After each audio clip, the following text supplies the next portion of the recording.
Hi friends. ஒரு கன்னட நியூஸில் நம்ம கமலஹாசனை ஒருத்தர் அயோக்கியான்னு திட்டிருக்காங்க. காவேரி நம்பிக்கிட்டு இருக்கிற அயோக்கியான்னு ஒருத்தர் திட்டிருக்காங்க. ஒரு செய்தி படிக்கிறவன் அயோக்கியான்னு திட்டிருக்கேன். ಓಕೆ, ನಾನು ಕನ್ನಡದಲ್ಲಿ பேசுகிறேன். ಓಕೆ, ನಮಸ್ಕಾರ ಮಿಸ್ಟರ್ ರಂಗನಾಥ್ ಅವರಿಗೆ. ಓಕೆ, ನೀವು ನಿಮ್ಮ ಚಾನಲ್ ನೋಡ್ತಿದ್ದೀನಿ. ನೀವಂದರೆ ನನಗೆ ತುಂಬ ಇಷ್ಟ, ನಿಮ್ಮ ಮೇಲೆ ತುಂಬ ಗೌರವ ಇದೆ ನನಗೆ.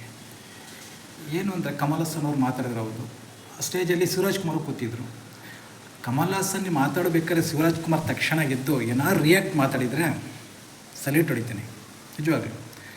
ಶಿವರಾಜ್ ಕುಮಾರ್ ಏನು ರಿಯಾಕ್ಷನ್ ಮಾಡಲಿಲ್ಲ. ಕಮಲ್ ಹಾಸನ್ ಎಷ್ಟು ಕೇವಲವಾಗಿ ಬೈತಿರಲ್ಲ, ಅಯೋಗ್ಯ ತಂದು ಅಂತ.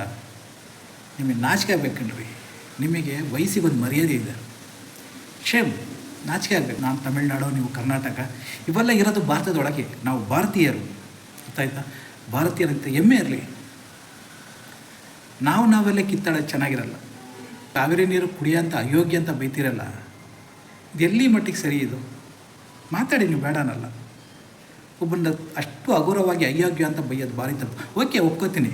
ಶಿವರಾಜ್ ಕುಮಾರ್ ಸ್ಟೇಜಲ್ಲಿ ಕೂತಿದ್ರು, ಅವ್ರಿಗೆ ಬೈಯತ್ತಾನೆ. ಅಯೋಗ್ಯ ಕೂತಿದ್ದ ಯಾಕೆ ಕೇಳಲಿಲ್ಲ ಅಂತ ಬೈಯೋದಲ್ವನ್ರಿ? ಬೈಯತ್ತಾನೆ. ದಮ್ಮಿದ್ರೆ ಬೈರಿ ನೋಡೋಣ, ಬೈರಿ. ಶಿವರಾಜ್ ಕುಮಾರ್ ಅದೇ ಪಕ್ಕದಲ್ಲೇ ಸ್ಟೇಜಲ್ಲಿ ಕಮಲ್ ಹಾಸನ್ ಮಾತಾಡಬೇಕಾದ್ರೆ ಸ್ಟೇಜಲ್ಲಿ ಕೂತಿದ್ರು ಶಿವರಾಜ್ ಕುಮಾರ್ ಕೂತಿದೆಯಲ್ಲ ಅಯೋಗ್ಯ, ಕೇಳಬೇಕಾಗಿತ್ತಂತ ಬೈರಿ. ಅದಕ್ಕೆ ಕೇಳಕ್ಕೆ ನಿಮ್ಗೆ ದಮ್ಮಿಲ್ವಾ? ಮಾತಾಡಿ, ನಿಗಾ ಇಟ್ಕೊಂಡು ಮಾತಾಡಿ. ನಾಲ್ಗೆ ಮೇಲೆ ಒಂಚೂರು ನಿಗಾ ಇರಲಿ ರೀ. ಎಷ್ಟು ಕೇವಲಾಗಿ ಮಾತಾಡ್ತಾರಲ್ಲ, ಅಯೋಗ್ಯ ಏನು ಹೊರಡೋದು? ನಿಮ್ಮ ಮೇಲೆ ತುಂಬ ಗೌರವ ಇದೆ ನನಗೆ.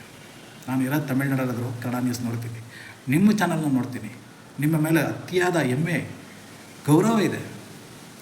ಎಷ್ಟು ಕೇವಲವಾಗಿ ಮಾತಾಡ್ತಿದ್ದೀರಲ್ಲ, ಮಾತಾಡಬೇಡಿ ಸ್ವಾಮಿ. ಹಂಗೆ ಎಲ್ಲದಕ್ಕೂ ಅದರ ತಕ್ಕನಾದ ವ್ಯಾಲ್ಯೂ ಇರುತ್ತೆ. ತಿಳ್ಕೊಳ್ಳಿ, ಅದನ್ನು ನಿಗಾ ಇಟ್ಕೊಂಡು ಮಾತಾಡಿ. ನೀವು ನ್ಯೂಸ್ ಓದೋರು, ಇಡೀ ಕರ್ನಾಟಕನೇ ನೋಡ್ತಾಯಿದ್ದೆ, ತಮಿಳ್ನಾಡಲ್ಲಿ ನಾನು ನೋಡ್ತಾಯಿದ್ದೆ ನಿಮ್ಮನ್ನು.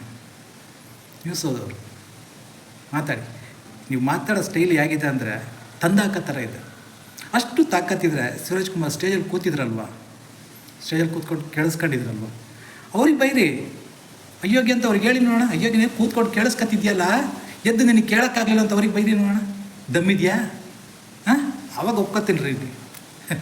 ಏನು ಸ್ವಾಮಿ ನಿಮ್ಮದು?